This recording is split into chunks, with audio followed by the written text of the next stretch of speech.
अस्सलाम वालेकुम रहमतुल्लाह। दोस्तों, मैं हूं डॉक्टर हाफिज मुस्तनसर। उम्मीद करता हूं कि आप सब खैरियत से होंगे।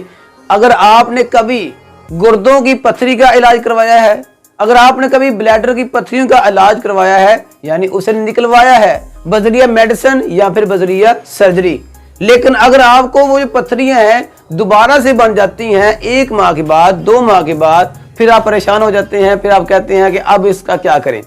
अब आपने वही करना है जो आपने पहले किया था, लेकिन याद रखें एक काम आपने दोबारा से नहीं करना।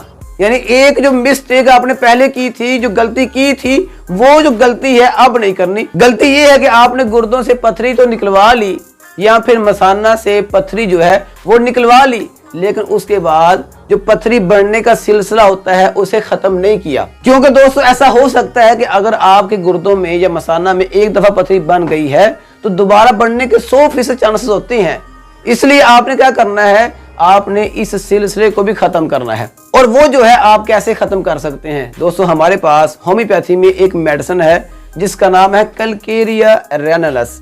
ये ड्रॉप है, ये हमने कहां से लिए हैं दोस्तों, हमने इस पथरी से, जो पथरी हम निकालते हैं मसाना से या किडनी से, उसी पथरी से जो है हमने ये जो मेडिसिन है कैलकेरिया रेनलस ड्रॉप जो है हमने तैयार किए हैं।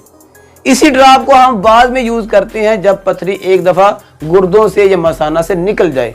इससे हमें क्या फायदा होता है? फायदा ये होता है कि दोबारा से पथरी नहीं बनती। मरीज जो आके बार बार कहते हैं कि डॉक्टर साहब हमें दोबारा से पथरी बन गई है, अब इसका दोबारा से इलाज करें, वो जो है शिकायत नहीं करेंगे। इसलिए दोस्तों जब आपने अपने किडनी स्टोन का या ब्लैडर स्टोन का इलाज करवा लेना है तो उसके फौरन बाद जो है आपने कैलकेरिया रेनलस मेडिसिन है उसे लाजमी यूज करना है।